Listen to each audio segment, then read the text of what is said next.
আমরা translation practice বা অনুবাদ অনুশীলন ভিডিও দেখছি। আজকে ডে 5। আজকেও 10টা সেন্টেন্স নিয়েছি। আগের ভিডিওতে যদি না দেখে থাকো, আগের 4টে ভিডিও হয়েছে। আজকে ডে 5, 40টা, আজকে 10টা 50টা। তোমরা যদি এইভাবে পরপর প্র্যাকটিস করতে থাকো এই সেন্টেন্স অনুযায়ী, তাহলে খুব শীঘ্রই তোমরা ইংলিশে ইমপ্রুভ বা ফ্লুয়েন্ট হতে পারবে। তাহলে দেখো যে ট্রান্সলেশন সেন্টেন্স ডে 5। আমার চ্যানেলের নাম বিনাদীপা ইংলিশ। যদি চ্যানেলটিকে সাবস্ক্রাইব না করো তাহলে অবশ্যই সাবস্ক্রাইব করো, আর ভিডিওটা ভালো লাগলে অবশ্যই লাইক করো। তাহলে দেখো, তুমি কি পেঁয়াজগুলো কুচিয়ে দিতে পারবে? কি হচ্ছে? হ্যাঁ কি না জিজ্ঞেস করা হচ্ছে। পারা, তাহলে কি হবে? মডাল ভাব। ক্যানের ভিডিও আমি বানিয়ে রেখেছি, সেটা যদি না দেখো তাহলে অবশ্যই দেখে নিও। আমি ডিটেলসে 2টো পার্ট করে ক্যানের ভিডিও করে রেখেছি। যদি তুমি কি পেঁয়াজগুলো কুচিয়ে দিতে পারবে, তাহলে কি হয়? ফার্স্টে অক্সিলারি ভার্ব আসে, তারপর সাবজেক্ট, তারপর হচ্ছে V1, তারপর বাকি যা থাকবে। তাহলে ক্যান ইউ, প্রশ্ন করতে গেলে তাই হয়। ক্যান ইউ, এটা কি করছে? হাতে নাতে জিজ্ঞাসা করছে তুমি পেঁয়াজ কুচিয়ে দিতে পারবে কি না। ক্যান ইউ চপ, মানে কুচিয়ে দেওয়া বা টুকরো করা। Can you chop the onions, পেঁয়াজগুলি। ক্যান পারবে, ফার্স্ট মডেল ভাব। তুমি চপ কাটা বা কুচিয়ে দিতে দ্য অনিয়ন্স, পেঁয়াজগুলি। রাগ হলে সে খারাপ ভাষা ব্যবহার করে। অনেকে করে যে রাগ হলে সে খারাপ ভাষা ব্যবহার করে। তাহলে কী হবে? ফার্স্টে আমার সাবজেক্ট দেখতে হবে কি? সে, হি ব্যবহার করে। তাহলে কি? Present indefinite tense. তাহলে ব্যবহার করা, ইউজ। যেহেতু থার্ড পার্সন, তাহলে কী হবে? এজ হবে। কেন এজ হবে? যে প্রেজেন্ট ইনডিফিনিট টেন্সে কী হয়? সাবজেক্ট, আর ভার্বের সঙ্গে এজ বা ইয়ের যোগ হয়, তারপর কী হয়? অবজেক্ট। তাহলে হি ইউজ খারাপ ভাষা, ফাউল মানে খারাপ ভাষা বা অশ্লীল কথা। He use foul language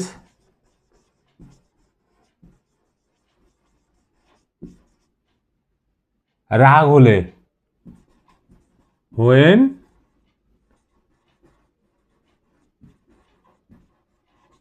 angry. He uses, use থেকে কেন ইউজেস হয়েছে? যেহেতু থার্ড পার্সন। ফাউল মানে অশ্লীল বা খারাপ ভাষা কথা বা ল্যাঙ্গুয়েজ ভাষা, আর হোয়েন, আর এটা হচ্ছে present indefinite tense.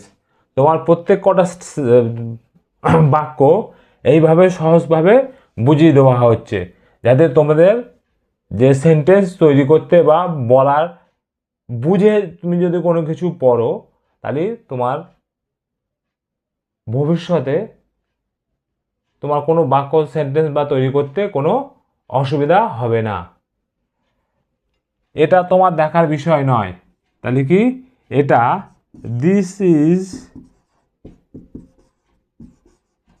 None of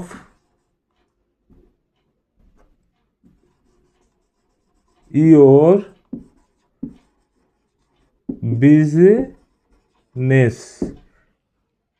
এটা তোমার দেখার বিষয় নয়। দিস ইজ ইজ হবে, এটা ইন করে দিয়েছি। This is none of your business. এটা তোমার দেখার বিষয় নয়। ওদের এবার যেতে দাও। অনেক সময় ওরা বলছে যে আমি খেলতে যাবো, আমাদের পড়াশুনো হয়ে গেছে, বা অনেক সময় কাউকে আটকে রেখেছো, এবার বলছে যে এবার ওদেরকে যেতে দাও। তো মানে এখানে অনুমতি দেওয়ার কথা বলা হচ্ছে। তাহলে লেট হবে দেম যেতে দাও, যাওয়া, গো নাও। লেট দেম গো নাও, ওদেরকে এবার যেতে দাও। লেট দিয়ে কীভাবে আমরা অনুমতি দেই, লেটের আমরা একটা ভিডিও বানিয়ে রেখেছি, যদি না দেখো তাহলে ভিডিওটা অবশ্যই দেখো। লেট দিয়ে কীভাবে আমরা অনুমতি দিয়ে থাকি। তারপরে বাক্য দেখো, আমার আটা মাখতে হবে। তাহলে আমার আই নিড টু মানে করতে হবে বা করা দরকার, KNEAD নিড মানে মাখা, দা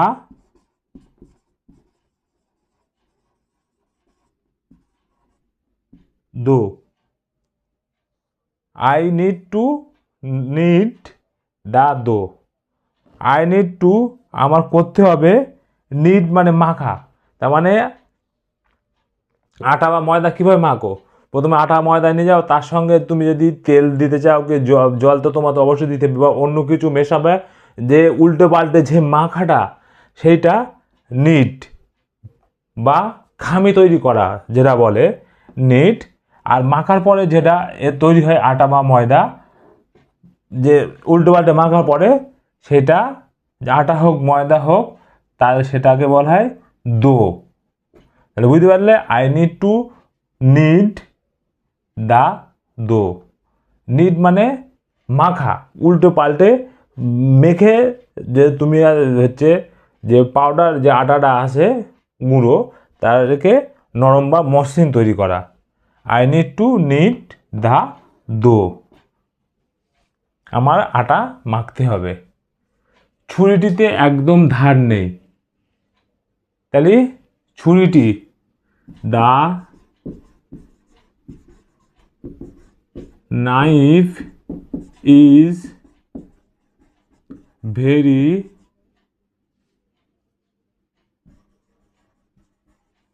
ব্লান্ট, BLUNT, বলছে the knife is very blunt, ধার নেই, ইজ হয়, তার মানে কি, the knife is very blunt হচ্ছে, ব্লান্ট মানে হচ্ছে ভোঁতা বা ধার নেই। দেওয়ালে হেলান দিয়ে দাঁড়িয়েও না, কি কোনো কাজ নিষেধ করছে, তাহলে কি বলেছিলাম যে ডোন্ট, তারপর ভাব, তারপর extension, imperative sentence, don't lane মানে স্পর্শ করা বা হেলান দেওয়া, ডোন্ট লেন অন দ্য ওয়াল। দেখবা অনেক জায়গায় যে রং চং খুব ভালো করা থাকে, বা কোনো ডাক্তারের তুমি দেখাতে যাবে, সেরকম কোনো জায়গায় দেখবে একটা বোর্ডে লেখা থাকে, দেয়ালে ঠেস দিয়ে দাঁড়াবেন না বা হেলান দেবেন না। সেই জন্য দেখো, ডোন্ট লেন অন দ্য ওয়াল, দেওয়ালে হেলান দিয়ে দাঁড়িও না।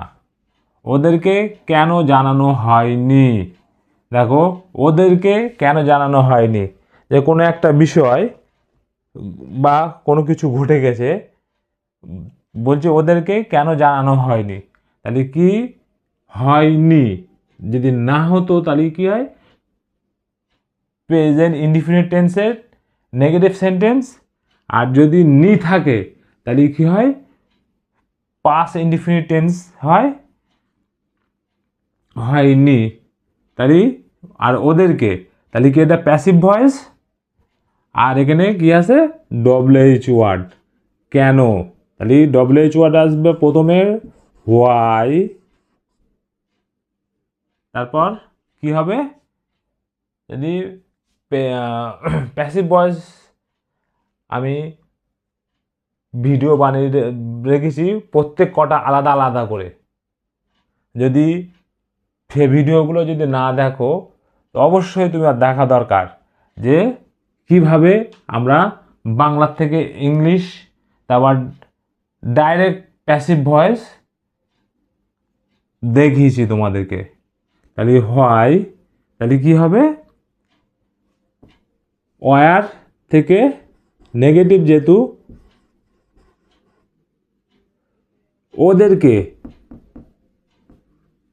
ওদেরকে জন্যে এখানে আসছে ওয়ার, বা তারপর ওয়ার নট বা ওয়ারেন্ট, ওদেরকে দে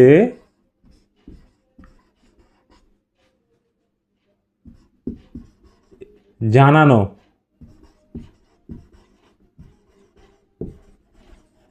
ইনফর্মড। কেন ইনফর্ম হলো, যে প্যাসিভ ভয়েসে সবসময় আমরা জানি যে V3 বসে, তাহলে কি হয়, ওয়াই ওয়ারেন্ট অক্সিলারি ভার্ব, তার সঙ্গে নট যুক্ত হয়েছে, তারপর কি হচ্ছে, দে ইনফর্ম, তাদেরকে কেন জানানো হয়নি। আজ খাবারটা খুব ঝাল হয়েছে, তাহলে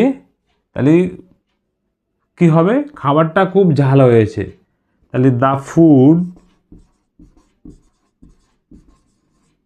ইজ হয়েছে মানে হয়, টু মানে খুব বেশি,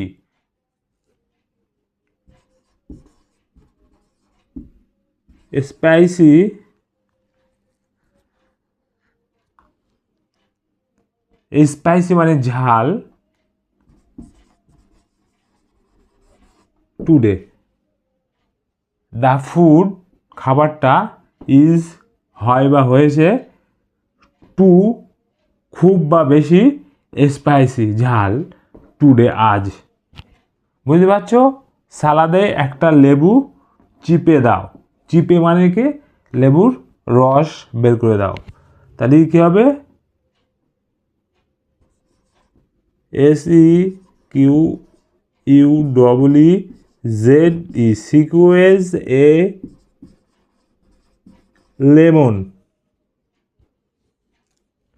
সিকুয়েজ a lemon into the salad, squeeze a lemon into the salad. এখানে সিকুয়েজ এ লেমন মানে চিপিয়ে দেওয়া, মানে লেবুর থেকে রস বের করে দেওয়া বলা হচ্ছে, ইনটু দ্য স্যালাড, স্যালাডের মধ্যে বা স্যালাডের উপরে। তাহলে বুঝতে পারছো যে সিকুয়েন্স মানে চেপে রস বের করে দেওয়া। তাহলে আজকে 10টা দেখালাম, এইভাবে তোমাদেরকে প্র্যাকটিস করতে হবে। যে প্রত্যেকদিন তুমি যদি দেখো, আর যদি দেখে যে আমি লিখতে পারি না, তাহলে আমি দেখে বা শুনে আমি বলবো বা শিখবো, সেটা করতে পারো। আর যদি তুমি লিখতে পারো, তাহলে এই যে সেন্টেন্সগুলো ইংলিশে আমি করেছি, এই প্রথমে যে ছবিটা যেটা আছে ইংলিশ যখন আমি লিখিনি, সেটা স্ক্রিনশট নাও, একটা খাতায় লেখো, লিখে দেখো যে তুমি ট্রান্সলেট করতে পারছো কিনা। যে ছুটিতে একদম ধার নেই, এটা লিখে রেখে দাও, যে এটা লিখবে না, এটা তুমি নিজেই লিখবে যে ছুটিতে ধার নেই, কি হচ্ছে ধার নেই। তাহলে present indefinite tense, the knife is very blunt. দেয়ালে হেলান দিয়ে ইম্পারেটিভ সেন্টেন্স, কোনো কিছু করতে নিষেধ করছে, ডোন্ট লেন অন দ্য ওয়াল। ঠিক আছে, এইভাবে। আর ক্যান দিয়ে তো তুমি তো অনেক, ক্যান মানে হচ্ছে পারা বা পারবে, এটা হচ্ছে ইন্টারোগেটিভ সেন্টেন্স, কোনো কিছু তুমি করতে পারবে কিনা জিজ্ঞাসা করা হচ্ছে। আর লেট অনুমতি দেওয়া, যে ওদেরকে এবার তুমি যেতে দাও, আর আমার আটা মাখতে হবে। যে এইরকম সেন্টেন্স তোমার তো দৈনন্দিন জীবনে ব্যবহার করতেই হয়। যে তোমার দৈনন্দিন কথোপকথনে যেসব বাক্য প্রয়োজন সেই রকম বাক্য দিয়ে আমরা প্র্যাকটিস করব বা করছি। তাহলে আজ এই পর্যন্তই। যদি ভিডিওটা ভালো লাগে তাহলে অবশ্যই একটা লাইক অন্তত করো। আর তুমি যদি কোনো বিষয়ের উপর যদি ভিডিও চাও তাহলে কমেন্ট সেকশানে অবশ্যই জানাও।